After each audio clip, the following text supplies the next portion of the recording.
जय राधा माधव, जय कुंज बिहारी।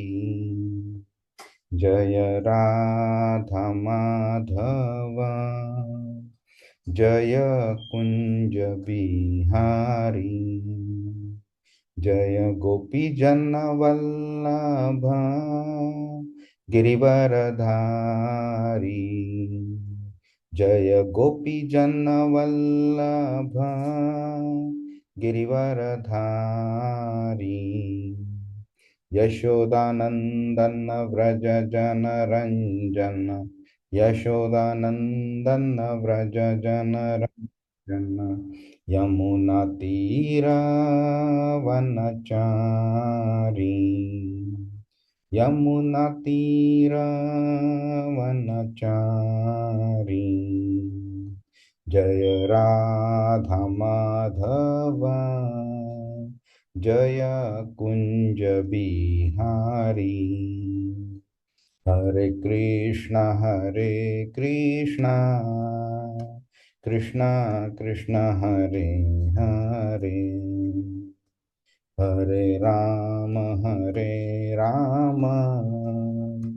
राम राम हरे हरे। हरे कृष्णा कृष्णा कृष्णा हरे हरे, हरे राम राम राम हरे हरे। जय राधा श्याम सुंदर, राधा श्याम सुंदर राधे। जय कृष्ण बलराम कृष्ण बलराम। जय कृष्ण बलराम। जय गौरानिताय गौरानिताय। जय गौरानिताय। जय जय प्रभुपाद प्रभुपाद। जय श्रील प्रभुपाद। हरिनाम संकीर्तन की जय, श्रीमद् भगवद गीता की जय, श्रील प्रभुपाद की जय। ओम अज्ञानतिमिरान्धस्य ज्ञानाञ्जनशलाकया चक्षुरुन्मीलितं येन तस्मै श्रीगुरवे नमः। श्रीचैतन्यमनोभीष्टं स्थापितं येन भूतले स्वयं रूप कदा मह्यं ददाति स्वपदान्तिकं। वन्देऽहं श्रीगुरो श्रीयुतपदकमलं श्रीगुरुन् वैष्णवांश्च। श्रीरूपं सागरजातं सहगण रघुनाथान्वितां तं सजीवं साद्वैतं सावधूतं परिजनसहितं कृष्णचैतन्यदेवं श्रीराधाकृष्णपादान् सहगण ललिता श्रीविशाखान्वितांश्च। हे कृष्ण करुणा सिंधु दीनबंधु जगतपते गोपेश गोपिकान्त राधाकान्त नमोस्तुते। तप्त कांचन गौरांगी राधे वृंदावनेश्वरी वृषभानुसुते देवी प्रणमामि हरिप्रिये।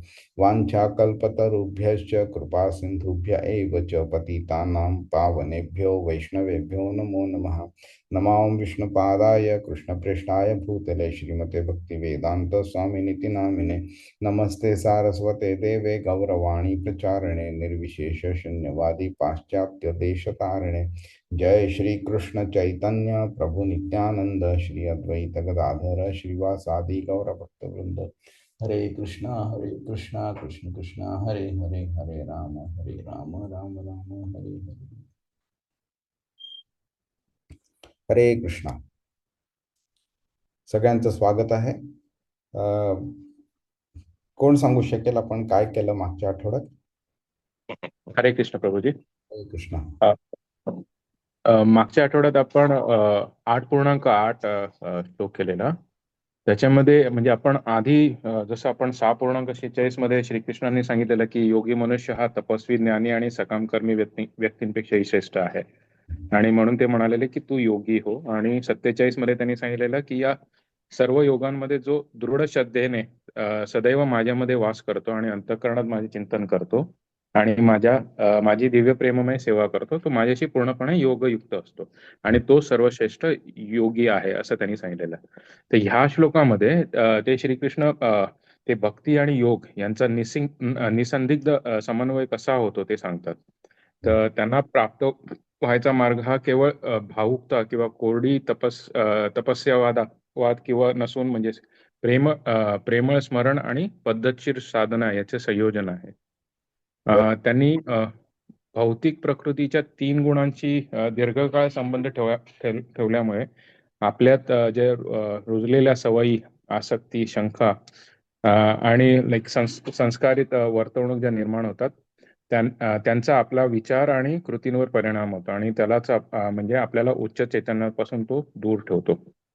आणि खऱ्या दृढ निश्चयाने केलेले त्यांचे जे स्मरण मन शुद्ध करण्याची आणि उन्नत करण्याची शक्ती बाळगते.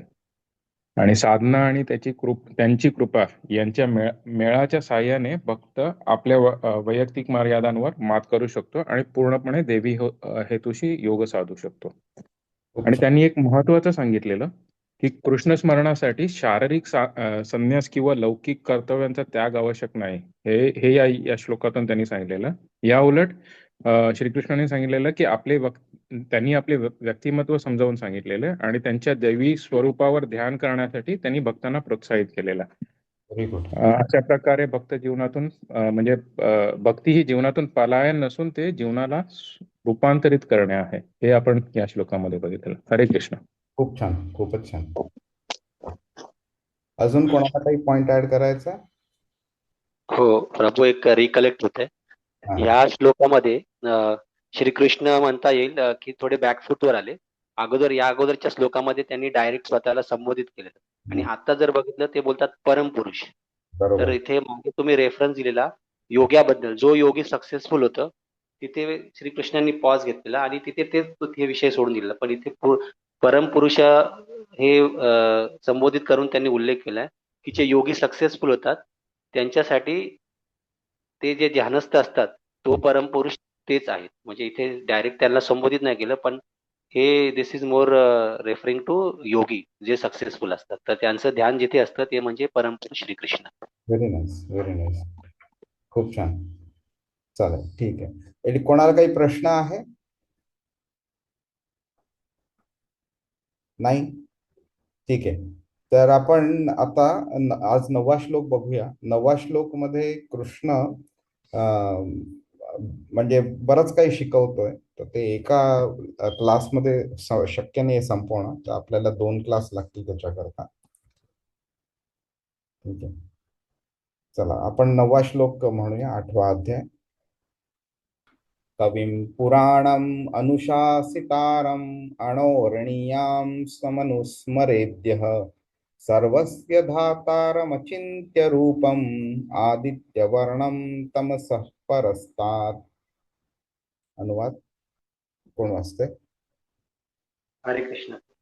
मनुष्याने परमपुरुषाचे सर्वज्ञ, पुरातन, नियंता, अणुपेक्षाही सूक्ष्म, सर्व गोष्टींचे पालन करता, सर्व भौतिक कल्पनांच्या अतीत असणारे अचिंत्य आणि नित्य पुरुष या रूपामध्ये ध्यान केले पाहिजे. परमपुरुष सूर्याप्रमाणे तेजस्वी आहेत. हे भौतिक प्रकृतीच्या पलीकडे अर्थात दिव्य आहे. हरे कृष्ण. हरे कृष्ण. आता तुम्हाला काय वाटतं कृष्ण काय करतोय आता? हे तुम्ही आता ट्रान्सलेशन वाचलं, राईट? तुमच्या दृष्टीने काय करतोय कृष्ण आता इकडे? काय सांगतोय आणि का सांगतोय ते? प्रभूजी, की जसं अगोदरच्या श्लोकामध्ये परमपुरुषाचा संदर्भ दिलेला होता किंवा त्याच्या अगोदरच्या श्लोकामध्ये सगळ्या वेगवेगळ्या ज्या आपल्याला वाटतात सर्वसामान्य व्यक्तीला छोट्या किंवा मोठ्या गोष्टी, त्यांच्या कंपॅरिझन मध्ये कंपॅरिझन नाहीच म्हणू शकणार ऍक्च्युली.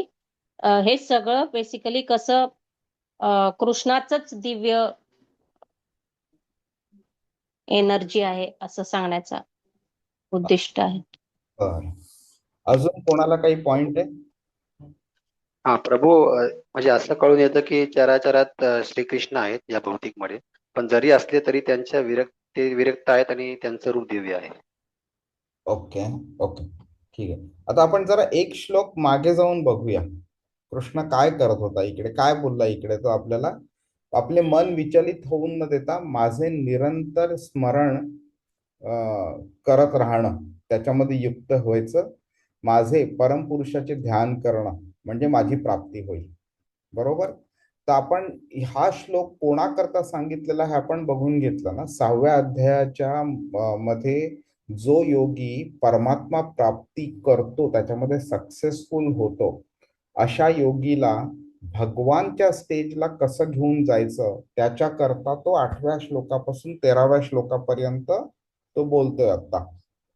तर भगवानच्या श्लोकाला घेऊन जाण्याकरता परमात्मा आणि भगवान ह्याच्यामध्ये कसा डिफरन्स आहे आणि भगवानांचं स्मरण करण्याकरता त्याला भगवानांबद्दल काय माहितीची गरज आहे ते तो आता इकडे देतोय आपल्याला. बरोबर. म्हणजे काय झालंय की तुम्हाला परत इथेच रिपीट करतोय, हा अध्याय इतका वेगळ्या वेगळ्या पर्स्पेक्टिव्हनी कृष्णाने सांगितलेला आहे की कोणताही प्रश्न अनुत्तरित राहत नाही हा अध्याय झाल्यानंतर. तर ज्या व्यक्तीला जो फक्त परमात्मापर्यंत विचार करू शकतो त्याला भगवान ह्या गोष्टीची माहितीच नाहीये, ती माहिती देण्याचं काम पण आता कृष्ण करतोय. नुसतं एवढंच नाही की बाबा तुला मी मार्ग बनवून दिला, त्या मार्गावरती चालायचं, कसं चालायचं, कुठे जायचं, कुठपर्यंत जायचं, कोणाचं ध्यान स्मरण करायचं, ते काही सांगणार नाही, असं नाही करत आहे कृष्ण. नुसता मार्ग नाही बनवून दिलाय, तर त्या मार्गावरती चालण्याकरता सगळी जी मदत आहे, इन्क्लुडिंग भगवानांबद्दल जी इन्फॉर्मेशन द्यायची आहे, ती सगळी कृष्ण देतो इकडे. तर जेव्हा तो सांगतोय इकडे की माझं स्मरण करा, त्या परमपुरुषाचं स्मरण करा, तो परमपुरुष मीच आहे हे तो 13व्या अध्यायात सांगतो. ओके. पण त्या परमपुरुषाचं स्मरण करण्याकरता त्या परमपुरुषाच्या काय क्वालिटीज आहेत ते इथे तो सांगतोय. एखाद्या व्यक्तीबद्दल आपल्याला जर का स्मरण करायला सांगितलं आणि त्या व्यक्तीबद्दल आपल्याला काहीही माहिती नसेल तर आपण काय स्मरण करणार. तर तसं नको व्हायला म्हणून स्वतःच्याच क्वालिटीज तो स्वतःच सांगतोय, का तर आपल्याला त्याचा फायदा व्हावा म्हणून. तर इकडे काय सांगतोय कृष्ण, परमपुरुषावरती ध्यान करण्यामध्ये तर तो आपल्याला इन्स्ट्रक्शन दिलेली आहे 8व्या श्लोकामध्ये. म्हणून तो त्या परमपुरुषाचे गुणांचं वर्णन इकडे करतोय तो. ठीक आहे. तर इकडे एक नवीन टेक्निकल टर्म आपण बघाल, इकडे एक योग मिश्र भक्ती म्हणून असतं. योग मिश्र भक्ती असते, कर्म मिश्र भक्ती असते, म्हणजे भक्तीच आहे ती, पण 100% परफेक्ट नाहीये. ध्यान योगी जो अष्टांग योगी व्यक्ती आहे त्याला त्याच्या अष्टांग योगाच्या लेवलच्या वरनं त्याला उचलून आणि भक्ती योगाच्या लेवलवरती आणण्याचं काम करतोय तो त्याच्यामध्ये. त्यामुळे त्याची जी मेंटॅलिटी आहे, त्याची जी प्रोसेस आहे, त्याच्यामध्ये इथे योग अष्टांग योग साधना पण आहे आणि भक्ती योग पण आहे. एक मिनिट हा.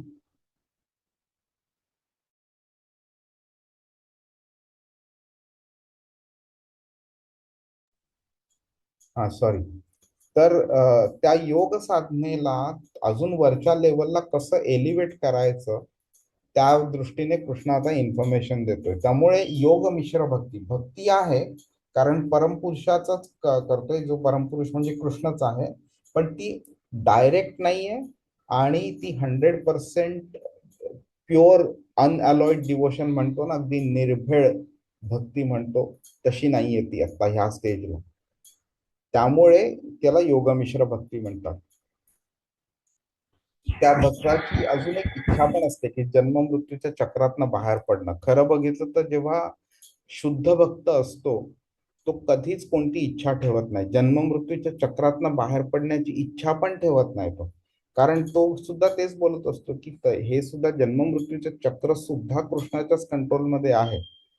मला कृष्णाने त्याच्या लोकी नेलं काय, किंवा स्वर्गात नेलं काय, किंवा पृथ्वीवर ठेवलं काय, किंवा पाताळात ठेवलं काय, भक्तीच कृष्णाची करायची आहे. त्यामुळे मला त्यांनी कुठेही ठेवलं तरी चालेल असं शुद्ध भक्त विचार करतो.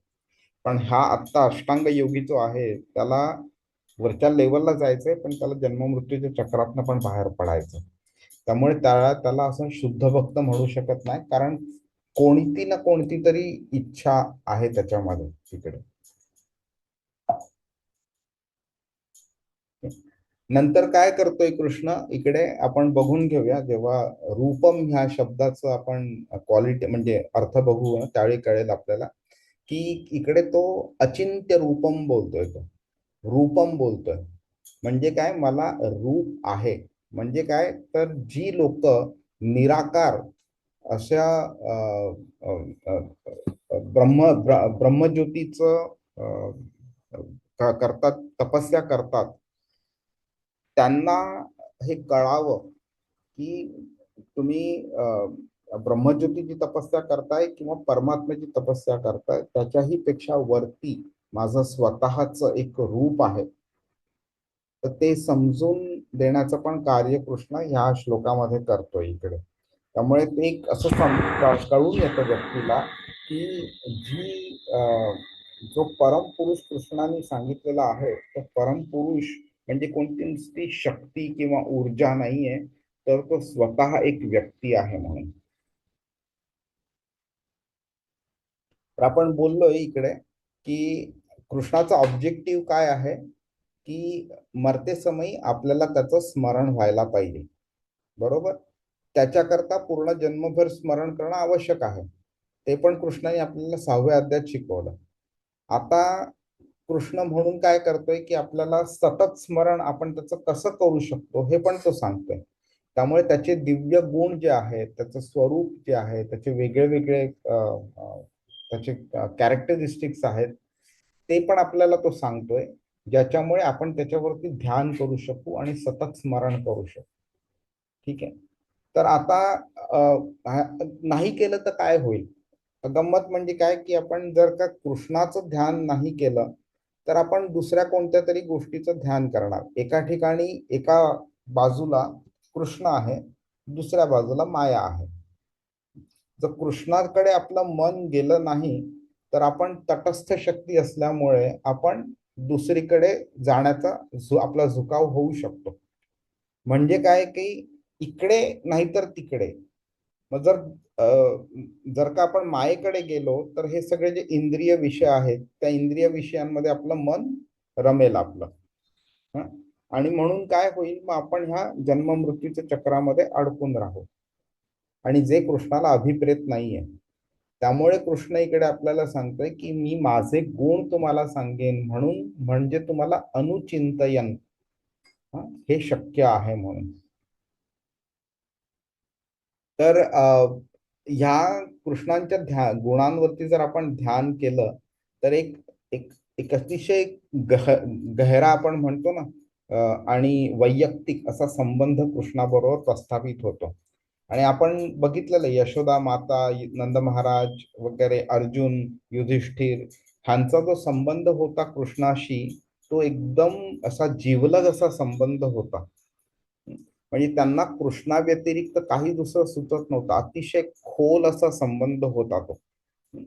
तर इकडे त्या लेवलचा संबंध प्रस्थापित होऊ शकतो जेव्हा आपण कृष्णावरती, कृष्णाच्या गुणांवरती, कृष्णाच्या रूपावरती, कृष्णाच्या नामावरती, कृष्णाच्या ज्या लीला झालेल्या आहेत त्याच्यावरती आपण ध्यान करतो, स्मरण करत राहतो तिकडे. आणि हाच खरा सर्वोच्च आध्यात्मिक साक्षात्कार आहे. असं विचार करणं की बाबा कृष्णाचं स्मरण केलं सकाळी 5 मिनिटं आंघोळ झाल्यानंतर तर बास झाला, तर दिवसभर मी बाकीचं काहीही करू शकतो, तर ते बरोबर नाहीये. कारण आपण जेव्हा ते 23-23.5 तास इतर गोष्टींचा विचार करतो आणि कृष्णाचा कमी विचार करतो, तर ह्या इतर गोष्टी ज्या आहेत त्या आपल्या मनावरती जास्ती परिणाम करणार. हा. आणि एका डिफिकल्ट मोमेंटला, एस्पेशली मरते क्षणी, त्यांच्याबद्दल विचार होणं जास्ती शक्यता आहे. कृष्णाचा विचार होण्याची शक्यता खूप कमी आहे. त्यामुळे कृष्ण आपल्याला 7व्या अध्यायामध्ये 7व्या श्लोकामध्ये सर्वेषु कालेषु म्हणालेला, की माझं स्मरण करत राहणं आणि मग तुमचं कार्य करणं, पण फक्त अमुक एका वेळी नाही, तर सर्वेषु कालेषु कॉन्स्टंटली करायचं.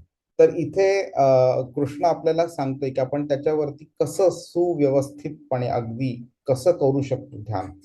त्यामुळे त्याचे वेगळे वेगळे जे संदर्भ आहेत, त्याचे वेगळे वेगळे जे कॅरेक्टरिस्टिक्स आहेत, त्याच्यावरती आपण कसं फोकस करू शकतो ते इकडे तो सांगतोय आता आपल्याला.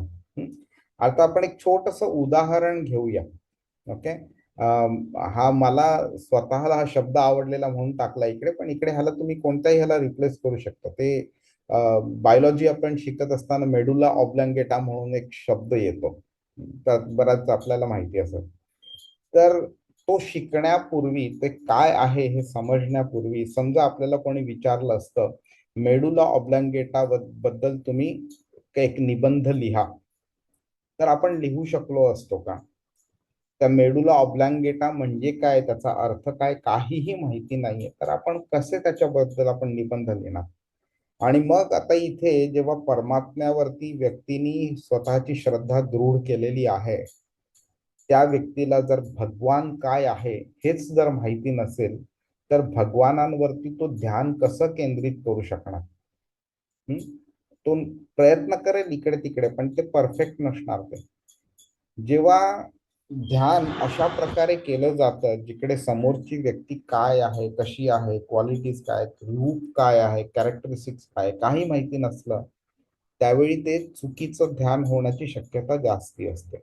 आणि मग अशा प्रकारचं ध्यान थोडा वेळ आपण करू शकतो, पण नंतर आपलं मन तिकडनं चलबिचल होऊन उडून जाईल तिकडनं, आणि आपण परत येऊ शकणार नाही तिकडे. त्यामुळे काय केलंय कृष्णाने इथे, की त्याचे जे दिव्य स्वरूप आहे त्याच्याबद्दल एकदम अचूक अशी तपशीलवार माहिती त्यांनी दिलेली आहे इकडे आपल्याला. हे त्याचे जेव्हा गुण आपल्याला समजतात, त्यावेळी आपल्याला एक उत्तेजना मिळते अजून त्याच्यावरती फोकस करायची, आणि मग नंतर आपलं मन त्याचं स्मरण करत राहतो आणि त्याच्या डायरेक्शननी आपण चालू शकतो आपण तिकडे. ठीक आहे. आता हे जे आपण ध्यान जे करतो कृष्णावरती, ओके, तर आपण हे मी स्किप करतो आता, कारण मी ह्या क्वालिटीज पुढे लिहिलेल्या आहेत. तर कृष्णाने इथे 10 वेगळ्या वेगळ्या प्रकारचे त्याचे गुण जे आहेत ते ह्या श्लोकामध्ये सांगितलेले आहेत. ओके, तर आपण पहिला बघूया कवी. आता कवी म्हणून आपण जनरली काय वाटतं आपल्याला, जी व्यक्ती कविता करते त्याला कवी म्हणतात, पण कवीचा अजून एक अर्थ आहे. त्याचा अर्थ असा आहे की जो सर्वज्ञ आहे तो, संपूर्ण, ज्याला जी संपूर्ण माहिती आहे भूत, वर्तमान आणि भविष्य. तुम्हाला आठवत असेल ना, 7व्या अध्यायाच्या 26व्या श्लोकात कृष्ण बोललेला, मला सर्व जीवांचे भूत, भविष्य आणि वर्तमान माहिती आहे, पण मला कोणी ओळखू शकत नाही म्हणून. तर तो कवी पुराण बोलतो स्वतःला, तो म्हणजे सर्वात प्राचीन, सर्वात जुना, म्हणजे सगळ्यांच्या आधी तो होता. सगळं काही जे उत्पन्न झालंय ते त्याच्यामुळे उत्पन्न झालंय. आणि 7व्या अध्यायाच्या 7व्या श्लोकात पण बोललेला, मत्तः परतरम नान्यत, माझ्यापेक्षा सुपिरियर असं काहीच नाहीये, वरचढ असं काहीच नाहीये. अनुशासितारम म्हणजे काय, तर सर्वोच्च नियंत्रक आहे. आपण बोलतो ना की मी ह्या माझ्या शरीराचा नियंत्रक आहे. आपण पूर्णपणे नियंत्रक नाही आहोत, पण थोड्याफार प्रकारे. जर आपल्याला हात वरती करायचा आहे तर आपण हात वरती करू शकतो, हात खाली करू शकतो, इकडे बघू शकतो, तिकडे बघू शकतो, हे खाऊ शकतो, ते खाऊ शकतो, हा श्वास घेणं वगैरे, हे काही काही गोष्टी आपल्या कंट्रोलमध्ये आहेत. त्यामुळे थोडंफार नियंत्रण आपण सुद्धा करू शकतो, पण तो काय आहे, तो सर्वोच्च नियंत्रक आहे. ज्या गोष्टींवरती आपला कंट्रोल आहे त्याच्यावरती त्याचा कंट्रोल आहे, आणि ज्या गोष्टींवरती आपला कंट्रोल नाही त्याच्यावरती सुद्धा कृष्णाचा कंट्रोल आहे. अणोरणीयांसम, तो सर्वात लहान आहे, सगळ्यात लहान आहे. आपण ते सिद्धींबद्दल आपण बोललेलो ना, तर महिमा, लघिमा वगैरे ह्या वेगळ्या वेगळ्या सिद्धी असतात. तर ह्या सिद्धी तुम्हाला काय मिळवून देतात, की सगळ्यात मोठी जी गोष्ट आहे त्याच्यापेक्षा मोठं तुम्हाला होता येतं. सगळ्यात लहान जी गोष्ट आहे त्याच्यापेक्षा लहान तुम्हाला होता येतं. तर म्हणजे काय आहे की ही जी सिद्धी आपण प्राप्त करतो, ती सिद्धी मिळवण्याकरता आपल्याला ध्यान वगैरे करावं लागतं. वेगळ्या वेगळ्या प्रकारचे योग करावे लागतात. तर ह्या योगांनंतर आपल्यावरती कोणीतरी प्रसन्न होतं आणि ती सिद्धी आपल्याला ते देतं. म्हणजेच काय, ती सिद्धी त्या व्यक्तीकडे ऑलरेडी आहे, आणि म्हणून ती सिद्धी ती आपल्याला ती देऊ शकते ती व्यक्ती. मग ती जर सिद्धी जर का ती कोणत्याकडे व्यक्तीकडे आहे, तर ती त्याच्याकडे कशी आली? त्याला पण कोणीतरी दिली असेल म्हणून ती मिळाली ना त्याच्याकडे. मग जेव्हा कृष्ण म्हणतोय की मी पुराण आहे, मी सर्वात प्राचीन आहे, माझ्या वरती कोणी नाहीये, तर ह्याचाच अर्थ आहे की कृष्णा व्यतिरिक्त ही सिद्धी कोणी देऊ शकलं नसेल. तर कृष्णानेच ही सिद्धी दुसऱ्या व्यक्तीला दिली, त्या दुसऱ्या व्यक्तीने तिसऱ्याला दिली, तिसऱ्याने चौथ्याला, असं करत करत ती त्या योग्याकडे आलेली आहे. तर सांगायचं पॉइंट असा आहे की कृष्ण सगळ्यात लहानापेक्षा लहान होऊ शकतो, आणि ह्याचाच अर्थ हा आहे की तो एवढा लहान आहे, त्या म्हणजे काय, तो कोणत्याही गोष्टीमध्ये तो स्वतःला सामावू शकतो. प्रत्येक अणूमध्ये, प्रत्येक उपअणूमध्ये सुद्धा कृष्ण आहे. या एवढ्या सगळ्या गोष्टींमध्ये तो असल्यामुळे त्याची ही सूक्ष्म उपस्थिती जी आहे ना, जी आपल्याला दिसत नाही, ती आपल्याला ह्यातनं समजून येते. सर्वस्य धातारम, सगळ्यां धातार म्हणजे पोषण करणारी व्यक्ती. तर सगळ्यांचं पोषण करणारी व्यक्ती म्हणजे कृष्ण.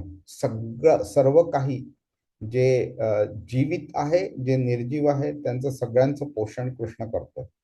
अचिंत्य म्हणजे काय, तर आपल्याला आपल्या ज्या काही संकल्पना असतात ना, इमॅजिनेशनच्या बाउंड्रीज म्हणतो ना आपण, त्या सगळ्या बाउंड्रीजच्या पलीकडे, सगळ्या भौतिक संकल्पनेच्या पलीकडे आहे तो अचिंत्य. आणि अचिंत्यचा दुसरा अर्थ पण निघतो, मानवची जी समजूत असते ना, त्या समजुतीच्या पलीकडे असलेलं त्याचं स्वरूप. अचिंत्याचे हे 2 शब्द आहेत. तर तुम्ही जर काउंट केलं तर 9 कॅरेक्टरिस्टिक्स साठी तुमचे वर्ड्स दिसतील तिकडे, पण अचिंत्य ह्या शब्दाचे 2 अर्थ निघतायत. आणि म्हणून टोटली 10 क्वालिटीज बद्दल कृष्ण सांगतो इकडे. रूपम, रूपम ह्या शब्दामुळे आपल्याला समजून येतं की कृष्ण निराकार नाहीये, एक रूप आहे कृष्णाला, ती एक व्यक्ती आहे म्हणून. आदित्य वर्णम, आदित्य म्हणजे सूर्य, सूर्यासारखा तेजस्वी आहे, एवढं तेज आहे त्याच्या शरीरामध्ये. जेव्हा 11व्या अध्यायामध्ये विश्वरूप दाखवतो कृष्ण, त्यावेळी सुरुवातीला संजय त्या विश्वरूपाचं वर्णन करतात. त्यावेळी संजय धृतराष्ट्राला सांगतो की हजारो हजारो सूर्य एका वेळी प्रकट होतील तर किती तेज निर्माण होईल, तेवढं तेज मला दिसतंय तिकडे आता. ओके.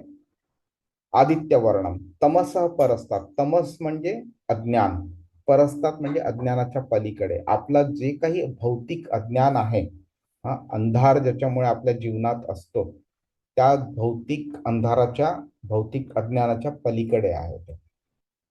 हे ते 10 गुण झाले. तर आपण काय करूया, आजचं आता जास्ती वेळ उरलेला नाहीये, तर आपण फक्त काही क्वालिटीज आज बघूया, उरलेल्या क्वालिटीज आपण पुढच्या आठवड्यात बघूया.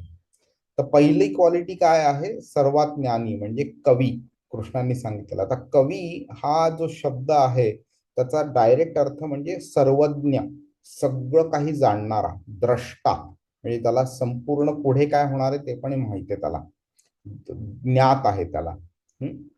तो म्हणजे त्याची ज्ञान पण सगळ्यांपेक्षा जास्ती आहे. नुसतं वेदांचंच ज्ञान नाहीये, त्याला सगळंच ज्ञान आहे. तरी सुद्धा त्याचे आपण गुण बघायचे आणि त्याचे ज्या लीला आहेत ना, त्याच्यामुळे अचंबित होऊ शकतो आपण. आता तुम्ही इमॅजिन करा, 15व्या अध्यायाच्या 15व्या श्लोकात कृष्ण बोललाय, मत्तः स्मृतीर ज्ञानम अपोहनम च, म्हणजे माझ्याकडनं ज्ञान सगळ्यांना मिळतंय. माझ्याकडनं ज्ञान मिळतंय म्हणजे काय, तर ज्ञानाचा तो स्रोत आहे, ज्ञानाचा उगम आहे तो. असं कोणतंही ज्ञान नाहीये जे त्याच्याकडे नाहीये. ह्याचाच अर्थ काय, की ज्या पण व्यक्तीला जे काही ज्ञात आहे ते सगळं कृष्णाकडनं आलेलं आहे. तरी सुद्धा कंसाला मारल्यानंतर, वसुदेव देवकींना सोडवल्यानंतर, जेव्हा वसुदेव देवकी काही दिवसानंतर कृष्ण आणि बलरामला सांगतात की आता तुमची गुरुकडे जाऊन विद्या मिळवण्याची वेळ आलेली आहे, तर तुम्ही आता तिकडे जा म्हणून. तर ज्या व्यक्तीने संपूर्ण सृष्टीमध्ये असलेल्या प्रत्येक व्यक्तीला ज्ञान दिलेलं आहे, ती व्यक्ती अजून तरी सुद्धा आपल्याला शिकवण्याकरता एका गुरुकडे जाते आणि गुरुची सेवा करते. अक्षरशः झाडू पण मारलेली आहे कृष्णानी सांदीपनी मुनींच्या आश्रमामध्ये. त्या गुरुची सेवा करते, लाकडं वगैरे आणलेली आहेत तोडून. त्या गुरुची सेवा करून 64 जे कला आहेत ते 64 दिवसांमध्ये संपूर्ण कला एकेका दिवसामध्ये पारंगत झालेले आहेत कृष्ण आणि बलराम. जे इतर मुलांना वर्षोनवर्ष लागतात ते ह्यांनी फक्त 64 दिवसांमध्ये 64 कला पारंगत झाले त्याच्यामध्ये. ओके. तो तर खरं म्हणजे तो फक्त दिखावा करत होता ज्ञान घेण्याचं, कारण त्याच्याकडे ज्ञान ऑलरेडी आहे. त्याच्यामधनं आपल्याला बऱ्याच गोष्टी शिकू शकतो आपण, की एक भगवान जेव्हा स्वतः येतात तेव्हा सुद्धा ते आपल्याला शिकवतात की आपण कसं आचरण केलं पाहिजे. संपूर्ण भूत, वर्तमान आणि भविष्याचं ज्ञान आहे. जेव्हा हे संपूर्ण महाभारत घडायचं होतं त्यावेळी काय काय घडलं पाहिजे, कोणी कोणी कधी कधी काय काय केलं पाहिजे, हा संपूर्ण मास्टर प्लॅन कृष्ण इथे अवतरण्यापूर्वी रेडी झालेला. जेव्हा पृथ्वी माता ब्रह्माकडे, ब्रह्मा क्षीरोदक्षय विष्णूंकडे आणि क्षीरोदक्षय विष्णू कृष्णाकडे गेले त्याला बोलवण्याकरता, त्यावेळी त्यांनी संपूर्ण मास्टर प्लॅन तिकडेच त्यांना सांगितलेला. कोण काय रोल परफॉर्म करणार ते सगळं सांगितलेलं त्यांनी. त्यामुळे तो सगळं काही जाणतोय. इकडे येऊन जेव्हा तो लीला करतो त्यावेळी त्या फक्त लीला आपल्याला दिसतात की असं असं केलं कृष्णाने, पण तसं बघितलेलं तर कृष्णाने ते ऑलरेडी कधीच परफॉर्म केलेलं आहे. त्याला माहिती आहे काय कधी होणार ते सगळं. तर सगळं जे त्याला माहित आहे, सर्वज्ञ, त्याच्यामध्ये संपूर्ण काळ पण समाविष्ट आहे. म्हणजे असं नाहीये की बाबा मला काल काय झालं माहितीये पण पुढे काय होणार आहे माहिती नाहीये. नाही, काळाच्या सुरुवातीपासून काळाच्या शेवटपर्यंत सगळं काही त्याला माहितीये, काय होणार आहे, कधी होणार आहे, कसं होणार आहे वगैरे ते. त्यामुळे त्याची जी दृष्टी आहे ती आपल्यासारखी मर्यादित नाहीये. आणि म्हणून काय होतं ना की जेव्हा तुम्ही भगवद्गीता शिकाल ना, तुम्हाला अजून एक गोष्ट प्रकर्षाने जाणवेल तुम्हाला, की बरीच लोक, ऑर्डिनरी सोसायटीची लोक कृष्णाला ऑर्डिनरी समजतात, देवाला ऑर्डिनरी समजतात, आणि त्यामुळे ते स्वतःच्या नजरेतनं कृष्णाची परीक्षा करायचा प्रयत्न करतात. असेल मायासमोर, असेल तर येऊन दे मायासमोर म्हणून. तर तो जर समोर आला, त्याच्या शरीरामधली एवढी जी हीट आहे, एवढं प्रकाश आहे, तुम्ही त्याला बघू पण नाही शकणार. फक्त भीष्म आणि विदुर कृष्णाला बघू शकलेले, जेव्हा तो शांतीदूत म्हणून गेलेला धृतराष्ट्राकडे. दुर्योधन वगैरे बघू पण नव्हते शकले, एवढं त्याचं तेज होतं. तुम्ही काय बघणार कृष्णाला जरी तो समोर आला तरी. त्यामुळे प्रत्येक आत्म्याचा जो त्याची विचारसरणी आहे, त्या कर्माच्या मागे एखादं त्याची जी मेंटॅलिटी आहे, त्याचं संपूर्ण ज्ञान कृष्णाला आहे. आपण कृष्णाला कधीच पचवू शकणार नाही. बऱ्याच लोकांना वाटतं की मी अमुक एक पाप केलं, अमुक एक विचार केला, कोणाला कळलं, काय कळलं म्हणून. तर नाही, कृष्णाला ते सगळं कळत असतं. त्यामुळे मृत्यूच्या क्षणी आपल्या मनात काय विचार येईल ते पण कृष्णाला माहिती आहे. त्यामुळे आपलं भविष्य बदलण्याचं काम सुद्धा तो करू शकतो. जर का कृष्णाचं स्मरण केलं, जर संपूर्ण आयुष्यभर आपण कृष्णाचं स्मरण केलं तर मृत्यूसमयी स्मरण होईल, आणि मृत्यूसमयी स्मरण झालं तर पुढचं शरीर आपल्याला मिळणार नाही, ह्याची पण त्यांनी प्रोव्हिजन केलेली आहे. फक्त म्हणजे आपल्याला कर्म करायचं, आपल्याला भक्ती करायची, आपण तेच कमीत कमी करू शकतो आणि तेच केलं पाहिजे आपण. आपली कितीही बुद्धिमत्ता असली ना तरी ती त्याच्या बुद्धिमत्तेच्या समोर तोकडीच ठरणार ती. त्यामुळे सर्वोच्च ज्ञान आपल्याला मिळणं शक्यच नाही आपल्याला, अनलेस कृष्णाने स्वतःहून आपल्याला दिलं तर. संपूर्ण ज्ञानाचं मूळ, संपूर्ण ज्ञानाचा उगम स्रोत म्हणजे कृष्ण आहे.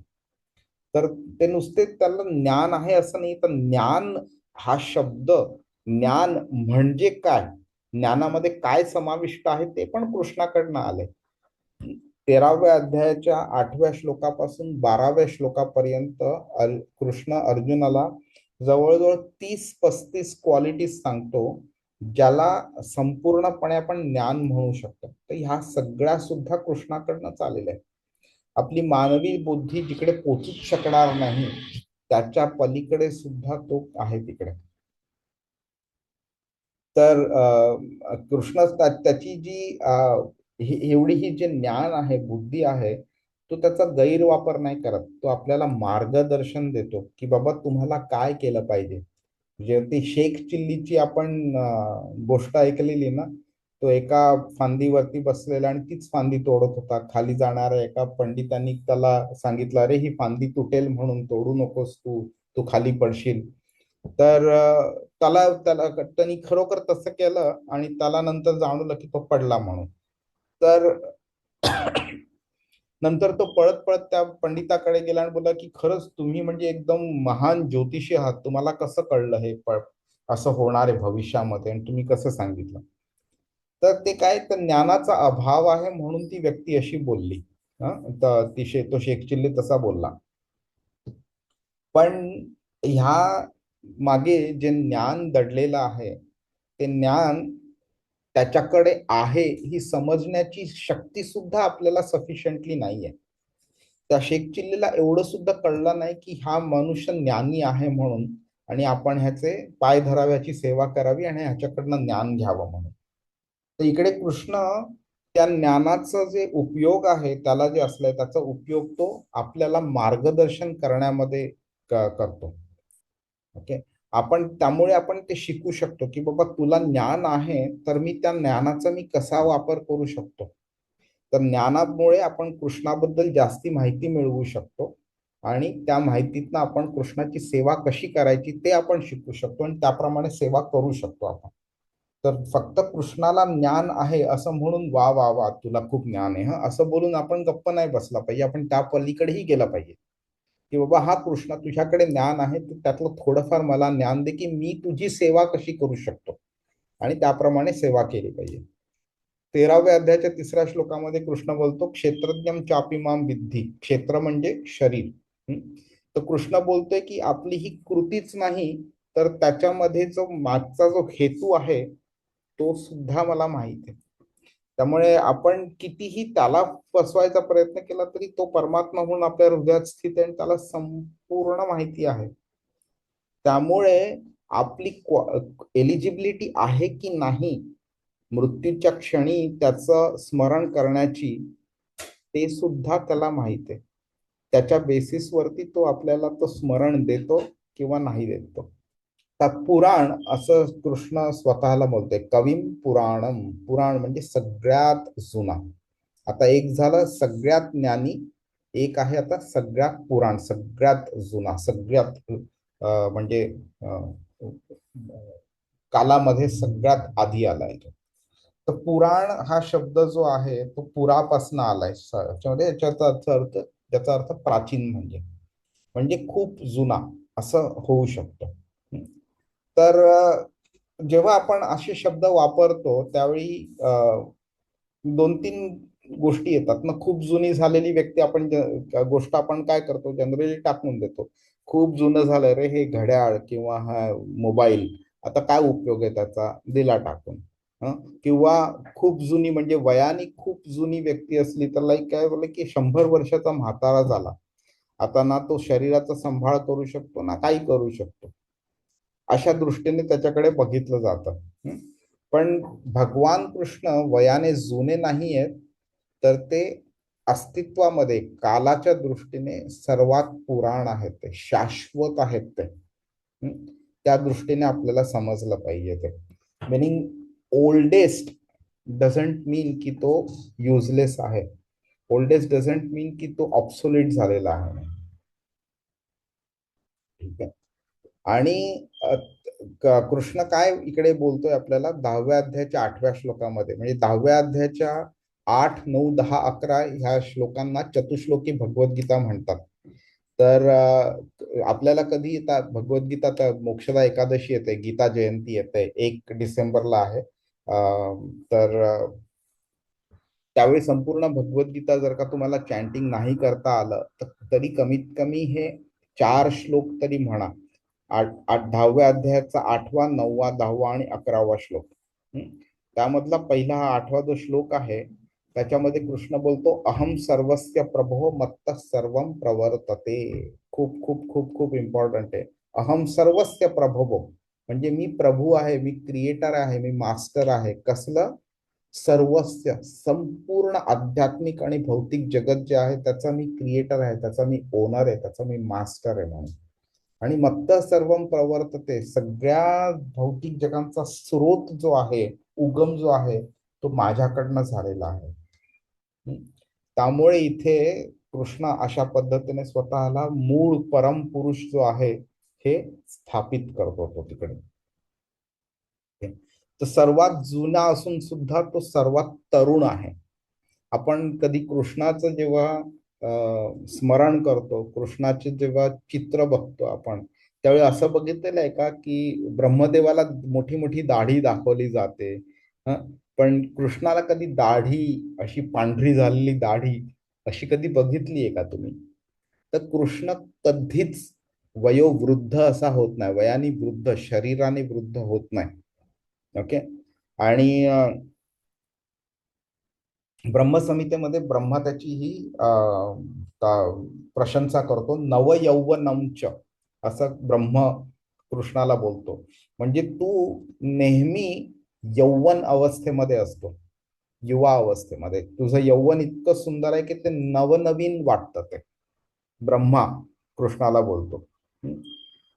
अद्वैतम अच्युतम अनादिम अनंत रूपम. अनादिम, तू अनादि, तुझ्या आधी कोण नाहीये, तुझ्या नंतर कोण नाही, तुझ्या सारखा कोणी नाहीये. अनंत रूपम आहे म्हणजे तू अमर्याद आहेत तुझी रूप. हे सगळ्यात पुराण असून सुद्धा तो सगळ्यात ताजा तवाना आहे, त्याचा कधी ऱ्हास होत नाही. नंतर भागवतम मध्येच ना, तुम्ही हे कधी श्लोक ऐकला असेल, बरहा पीडम नटवर वपुः. हा सुंदर म्हणजे अतिशय सुंदर श्लोक आहे. त्याच्यात कृष्णाचं वर्णन व्यासदेवांनी केलेलं आहे. तर ती छोटीशी गोष्ट आहे, वेळ मिळते की नाही माहित नाही, पण अगदी डीप मध्ये मी सांगत नाही आता. तर शुकदेव गोस्वामी त्यांना ते त्यांच्या मातेच्या पोटामध्ये असतानाच त्यांना संपूर्ण ज्ञान व्यासदेवांकडनं मिळालेलं. त्याची मोठी गोष्ट आहे ती. एक आधी पोपट होते, राधाराणीचे सेवक होते, नंतर महादेवांनी भागवतम शिकवलं वगैरे, ते सगळं आहे. पण ते जेव्हा पोटात होते त्यावेळी ते आईच्या पोटातनं बाहेर यायला तयार नव्हते. मग व्यासदेव त्यांच्याशी संवाद साधला. ते बोलले की तू ये बाहेर म्हणून, तुला माया शिवणार नाही. ओके, तुला मायेचा तुझ्यावरती काहीही प्रभाव होणार नाही. तर शुकदेव गोस्वामी स्वतःच्या वडिलांना, व्यासदेवांना म्हणाले की तुम्ही स्वतः एवढे वेदांत लिहिलेलं आहे तरी तुम्ही स्वतः सुद्धा गृहस्थ अवस्थेत आहेत, तुम्ही सुद्धा मायेच्या प्रभावाखाली आहात. तर तुम्ही कसं मला वचन देऊ शकता की मी मायेच्या प्रभावाखाली येणार नाही म्हणून? तर मग व्यासदेव कृष्णाकडे गेले आणि कृष्णाला त्यांनी सांगितलं की तू ह्यांना बाहेर यायला सांग म्हणून. मग कृष्ण येतो तिकडे आणि कृष्ण व्यासदेवांना वचन देतो की तुम्हाला माया कधी शिवणार नाही, मायेचा तुम्हाला कधीही प्रभाव होणार नाही तुमच्यावरती. मग शुकदेव गोस्वामी रेडी होतात, बाहेर येतात. ज्या क्षणी ते बाहेर येतात त्या क्षणी ते घर सोडून निघून जातात. ती खूप मोठी कथा आहे. तुम्हाला अर्धवट समजल्यामुळे तुमच्या मनात प्रश्न येऊ शकतील, पण आता ती मी कथा पूर्णपणे सांगू नाही शकत, तेवढा वेळ नाहीये. तर ते घर सोडून निघून जातात. तर व्यासदेवांना खूप वाईट वाटतं. मग त्यांना परत बोलवायचं असतं, म्हणून व्यासदेव स्वतःच्या शिष्यांना सांगतात की तुम्ही शुकदेव गोस्वामींच्या मागे मागे जा. आणि ते काय 2-3 श्लोक शिकवतात आपल्या शिष्यांना भागवतमचे. आणि ते बोलतात की तुम्हाला जिकडे जिकडे शुकदेव गोस्वामी दिसेल तिकडे हे 2-3 श्लोक त्याच्या समोर बोला म्हणून. त्यापैकी एक श्लोक म्हणजे हा बरहा पीडम नटवर वपुः, हा श्लोक त्यापैकी एक आहे. ओके. कृष्णाचं वर्णन ह्या श्लोकांमध्ये केलेलं आहे की कसा कृष्ण कसा दिसतो, त्याचे केस कसे आहेत, त्याचे डोळे कसे आहेत, त्याच्या डोक्यावरती मोराचं पीस ठेवलेलं आहे वगैरे, हे सगळं दाखवतो. तर शुकदेव गोस्वामी एवढे म्हणजे वेड्यासारखे होतात की ते त्याची डायरेक्शन चालण्याची बदलतात आणि ते ह्या शिष्यांच्या मागे मागे चालायला लागतात. मग शिष्यांना कळतं की शुकदेव गोस्वामी आपल्या मागे चालतात, तर मग ते पण डायरेक्शन बदलतात आणि ते परत घराच्या दिशेने, व्यासदेवांच्या घराच्या दिशेने चालायला येतात. आणि असे करत करत शुकदेव गोस्वामी परत व्यासदेवांकडे येतात आणि संपूर्ण भागवतम त्यांच्याकडनं शिकतात ते. आणि मग ते संपूर्ण भागवत जेव्हा शिकल्यानंतर मग ते नंतर परीक्षित महाराजांना त्यांची जेव्हा राईट वेळ येते त्यावेळी ते शिकवतात. असं हे भागवतम खाली आलेलं आहे. तर त्यापैकी तो श्लोक जो आहे बरहा पीडम नटवर वपू, तो हा इकडे आहे. त्याच्यामध्ये सुद्धा इकडे कृष्णाच्या सौंदर्याचं वर्णन केलेलं आहे. तर सांगायचा पॉइंट असा आहे की एवढी जुनी, एवढी पुराण व्यक्ती आहे तरी सुद्धा ती सर्वांपेक्षा सुंदर आणि सर्वांपेक्षा मोहक आणि सर्वांपेक्षा युवा अवस्थेमध्ये आहे. त्यामुळे जेव्हा आपल्याला हे कळतं ना की कृष्ण सर्वात पुराण आहे, तर ही गोष्ट ना आपल्याला मृत्यूच्या भीतीवरती मात करण्यामध्ये सुद्धा मदत करते. की तो जे संपूर्ण जगाचा नियंत्रक आहे तो, हा, अशी कोणतीच गोष्ट नाही जी त्याच्या कंट्रोलमध्ये नाहीये. अशी कोणतीच गोष्ट नाही जी त्याच्या आधी निर्माण झालेली, त्यामुळे कृष्ण त्याला कंट्रोल नाही करू शकत. हे जेव्हा आपल्याला कळतं त्यावेळी आपल्याला कृष्णाबद्दल अजून प्रेम निर्माण होतं आणि आपल्याला कॉन्फिडन्स मिळतो की बाबा मी ह्याची भक्ती करतोय, मला ह्या व्यतिरिक्त अजून कसलीही आवश्यकता नाहीये म्हणून. अनुशासितारम असं अजून एक क्वालिटी कृष्ण सांगतो. बरं, इकडे जाण्यापूर्वी कोणाला काही प्रश्न आहे का? आता अनुशासितारम म्हणजे आपण हे अनुशासन असा हा शब्द ऐकला असेल ना, तर अनुशासन म्हणजे डिसिप्लिन. ओके. आणि अनुशासिता म्हणजे जो डिसिप्लिन लावतो. ओके. आणि अनुशासितारम म्हणजे एक सिंगल व्यक्ती जेव्हा आपण बोलतो तर त्याला अनुशासितारम म्हणतो की जो सर्वांना कंट्रोल करू शकतो, सर्वांना शासन करू शकतो, सूचना देऊ शकतो, ती व्यक्ती.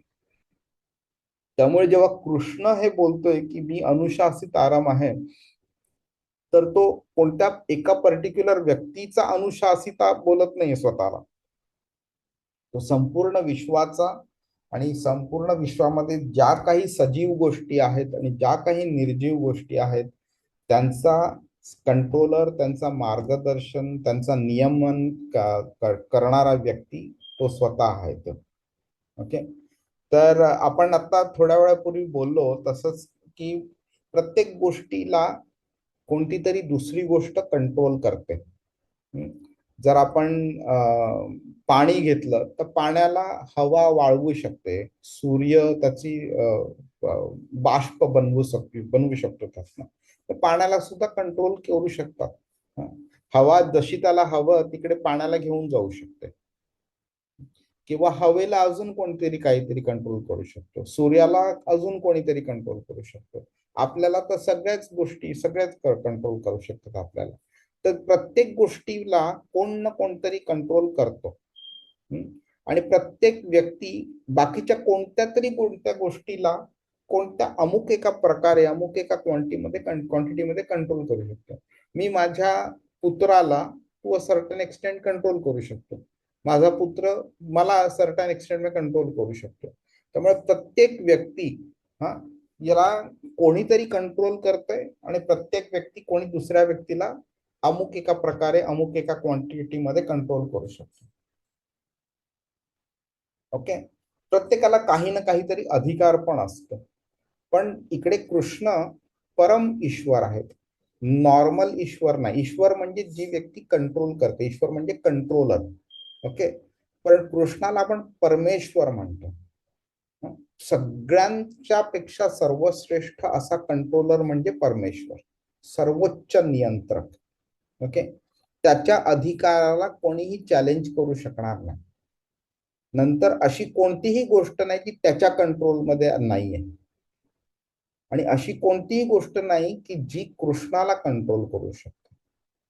तो सर्वव्यापी आहे, शाश्वत आहे आणि निरपेक्ष आहे तो. आणि एवढं सगळं त्याच्याकडे असून सुद्धा त्याला आपल्याकडनं काहीही अपेक्षा नाहीये एक्सेप्ट भक्ती आणि प्रेम. त्यामुळे असं जेव्हा आपल्याला कळतं की नुसतं आपलं शरीर किंवा इतर व्यक्ती, प्राणी वगैरे त्यांनाच नाही, तर ग्रहांना सुद्धा तो कंट्रोल करू शकतो, आकाशाला कंट्रोल करू शकतो, अणु गोष्टी ज्या असतात, ॲटॉमिक असतात, त्याला सुद्धा तो कंट्रोल करू शकतो. ओके, आपण हे बघितलं 13व्या अध्यायातला 3रा श्लोक बघितलेला, ज्याच्यामध्ये कृष्ण बोलला क्षेत्रज्ञम चापी मां विद्धी, मी जाणकार आहे आणि सर्व क्षेत्रेषु भारत. म्हणजे प्रत्येक आत्म्यामध्ये जे चैतन्य असतं त्याचं जे कंट्रोल आहे तो पण कृष्णाकडे आहे. 18व्या अध्यायाच्या 61व्या श्लोकामध्ये कृष्ण म्हणतो ईश्वरः सर्वभूतानां हृद्देषुर्जन तिष्ठती. मी परम श्री कृष्ण सर्व सजीवांच्या हृदयामध्ये स्थित आहे आणि त्यांचं जे भटकणं होतं इकडे तिकडे माझ्यापासून लांब, त्यांचं निर्देशन सुद्धा मीच करतो. ओके, आपल्या जीवनामध्ये कृष्ण एक चैत्य गुरु म्हणून येतो. चैत्य गुरु म्हणजे गुरुच असतो, कृष्ण स्वतःच असतो तो, पण आपल्या समोर एका एक्सटर्नल फॉर्म मध्ये येतो तो परमात्मा रूपी. आपण कधी कधी परमात्म्याचं इन्स्ट्रक्शन्स मानत नाही, म्हणून आपल्या समोर तो एक गुरु म्हणून येतो आणि त्यावेळी इन्स्ट्रक्शन्स देतो आपल्याला, आपण काय करायचं आणि काय नाही. त्यामुळे आपला आध्यात्मिक प्रवास, आपला भौतिक प्रवास संपूर्णपणे त्याच्या कंट्रोलमध्ये आहे. नंतर अजून एक गोष्टीमध्ये सुद्धा की आपण बघतो की धर्मसंस्थापनार्थाय संभवामी युगे युगे, असं 8व्या श्लोकात म्हटलेलं त्यांनी 4थ्या अध्यायामध्ये. तो पुन्हा पुन्हा अवतार घेतो तो, आणि त्या अवतारातर्फे तो आपल्याला मार्गदर्शन करतो आपल्याला, आणि आपल्याला आपलं जे आध्यात्मिक प्रवास आहे त्याला कंट्रोल करायचा प्रयत्न करतो. तर हे जेव्हा आपण बघतो की संपूर्ण विश्वाचं शासन त्याच्या कंट्रोलमध्ये आहे, ओके, त्यामुळे आपल्याला त्याच्याकडनं मार्गदर्शन घेणं जास्ती आपल्याला आवडतं. की बाबा तू जर सगळ्यांना कंट्रोल करू शकतो तर तू मला प्लीज सांग मी कशी भक्ती केली पाहिजे, आणि मग तिकडे तो आपल्याला ज्ञान देतो वगैरे आपल्याला त्या दृष्टीने.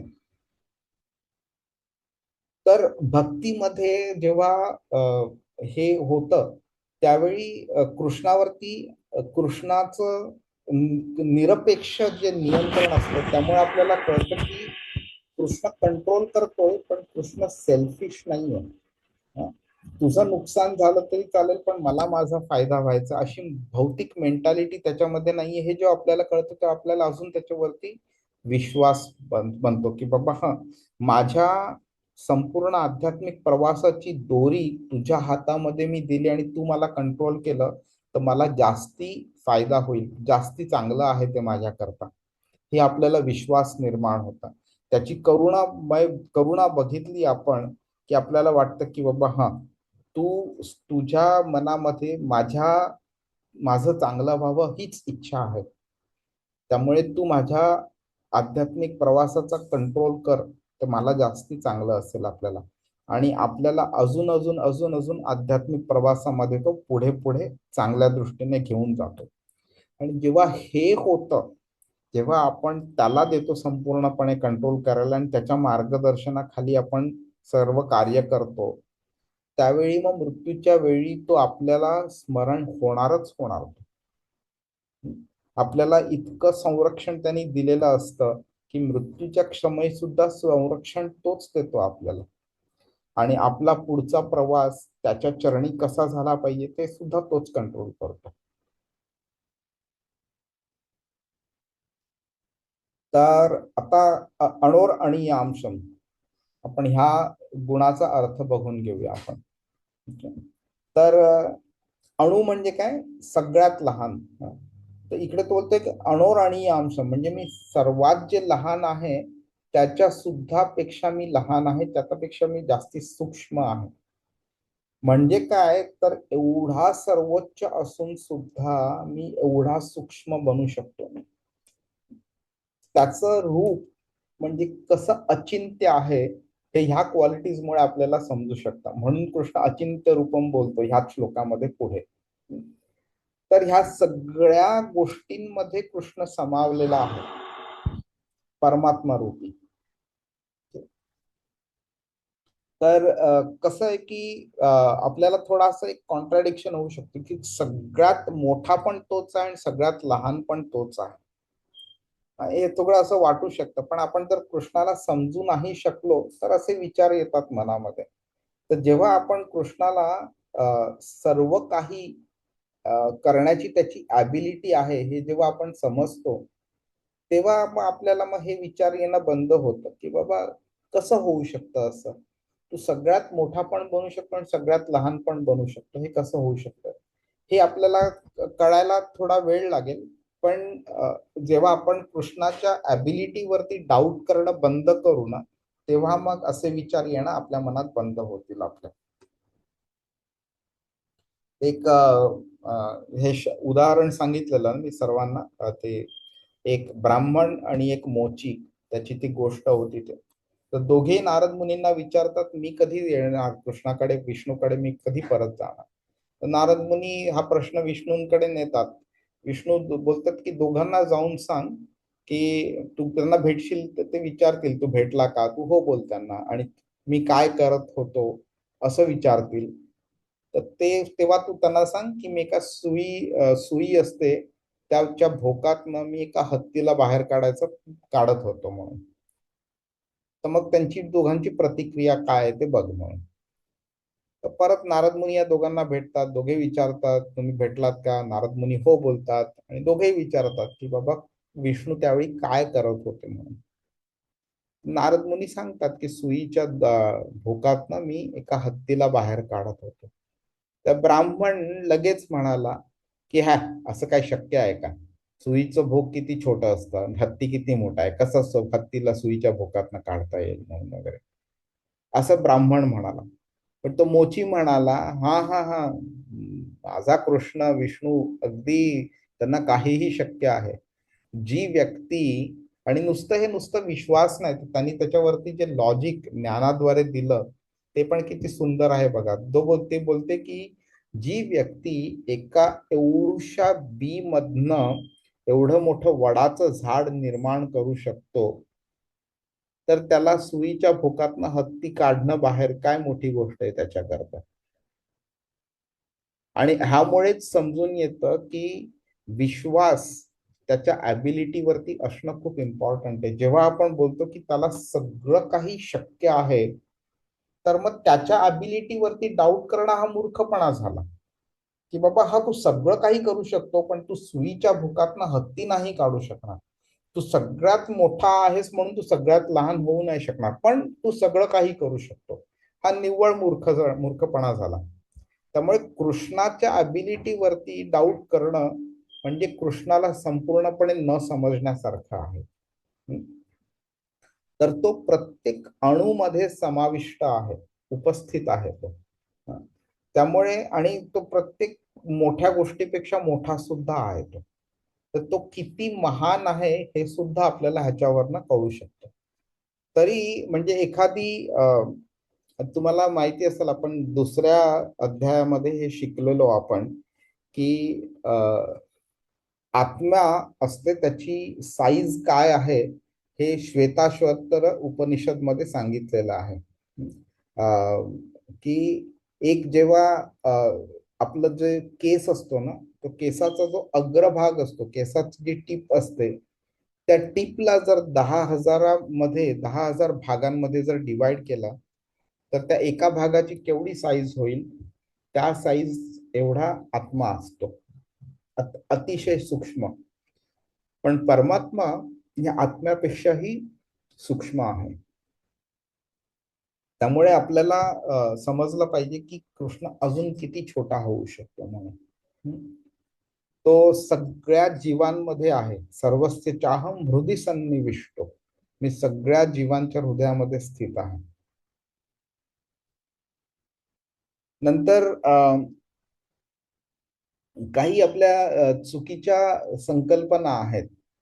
तरी आपल्याला समजलं पाहिजे की तो परमात्मा रूपी सगळ्यामध्ये स्थित आहे, तरी सुद्धा तो संपूर्ण विश्वाचं शासन करू शकतो.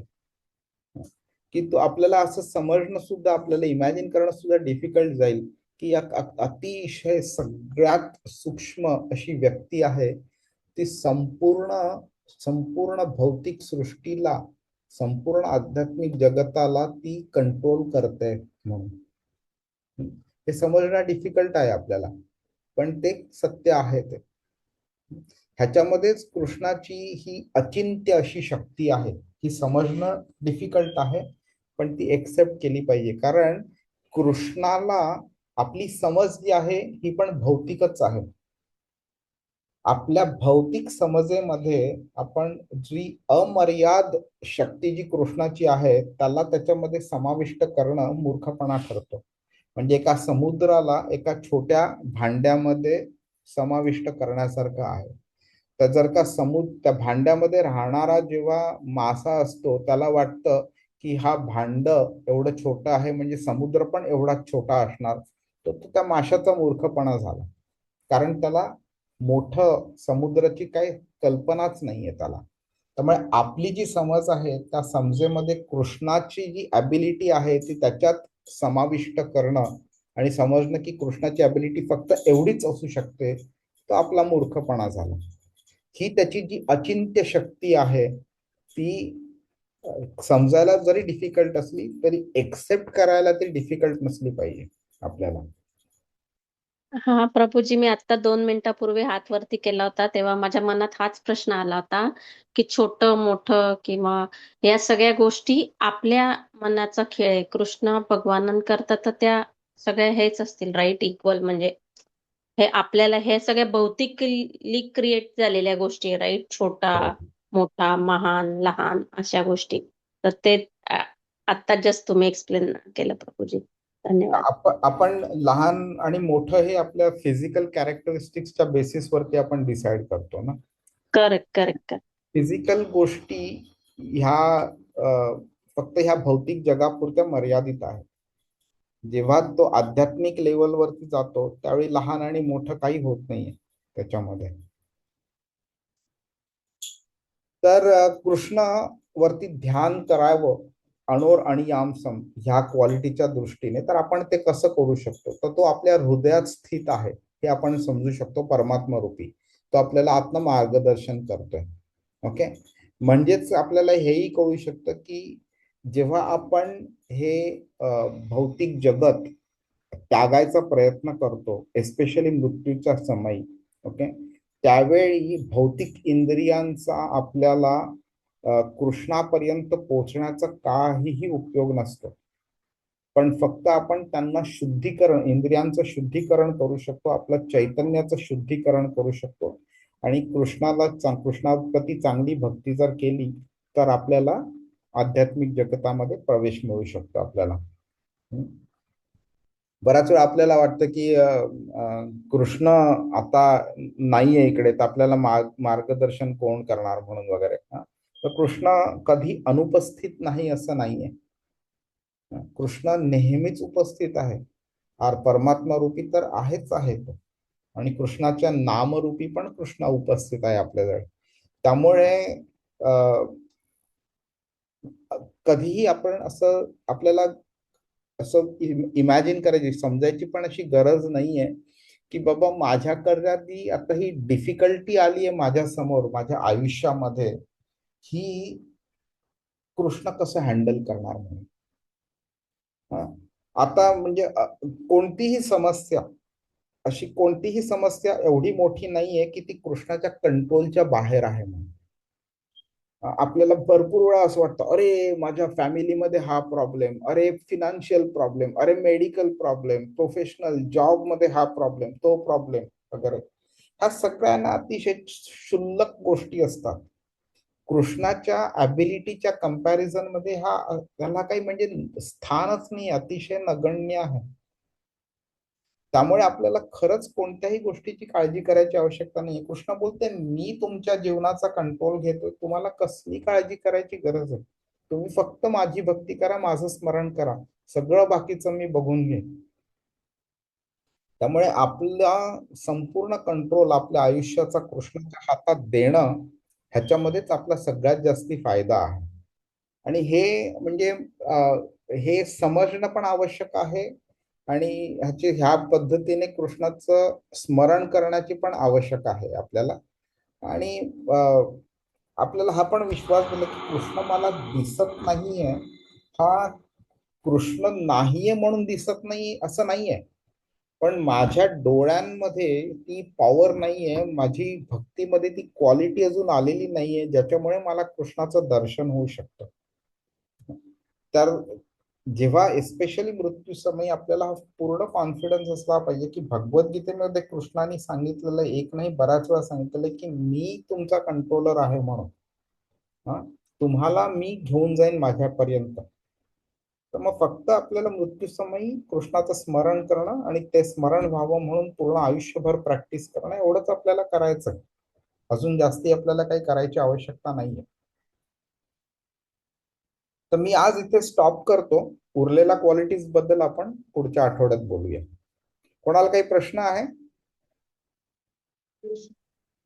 प्रभूजी, या क्वालिटीज पण ज्या सांगितलेल्या आहेत त्या आपल्याला समजण्याकरता सांगितलेल्या, राईट? कारण की हे परम सुंदर किंवा कवी किंवा हे सगळं म्हणजे हे भौतिक जगातल्या क्वालिटीज आहेत म्हणून सांगितलंय का प्रभूजी? जस्ट असं म्हणजे मला मनात प्रश्न आला होता प्रभूजी. या भौतिक जगातल्या नाही आहेत या क्वालिटीज, ह्या क्वालिटीज आध्यात्मिकच आहेत, पण तो भौतिक जगामध्ये तो अवतरित होतो स्वतः. त्यामुळे ह्या क्वालिटीज आपल्याला दिसून येतात आणि ह्या आपल्याला दिसून याव्या म्हणून त्याचं प्रदर्शन पण तो करतो. आणि ज्या व्यक्तींना ते समजत नाही त्यांना तो ह्या प्रकारे तो शिकवतो आणि समजावतो. Okay okay. आणि ह्याच्या हरे मागे कृष्ण. कारण आपण बघितलं की त्याचं स्मरण आपल्याला होत राहावं एकसारखं सर्वेषु कालेषु, म्हणून त्याच्याबद्दल माहिती देण्याचं काम सुद्धा तोच करतोय. जी व्यक्ती ज्ञानाचा उगम आहे त्या व्यक्तीकडनंच हे ज्ञान येऊ शकतं आपल्याला, आणि त्यांनी जर स्वतःबद्दल ज्ञान नाही दिलं तर आपल्याला कसं कळेल की काय त्याच्या क्वालिटीज आहेत. आणि याकरता मागे मी एक उदाहरण दिलेलं ना, आई वडिलांच्या लग्नामध्ये काय काय गमती जमती झाल्या हे फक्त आई वडीलच मुलांना सांगू शकतात, कारण मुलं त्यावेळी नव्हती. त्यामुळे जर का आई वडिलांनी हे सांगितलं नाही तर मुलाला कधीच कळणार नाही. त्याचप्रमाणे कृष्णाच्या क्वालिटीज काय आहेत हे कृष्णाने जर सांगितलं नाही स्वतःहून तर कोणालाही कधीही ते समजून येणार नाही, कारण कृष्ण अनादी आहे. सगळ्यांचा उगम कृष्णापासून झालेला आहे, सगळ्यांचा जन्म कृष्णा थ्रू झालेला आहे. हरे कृष्ण. Hare Krishna, Krishna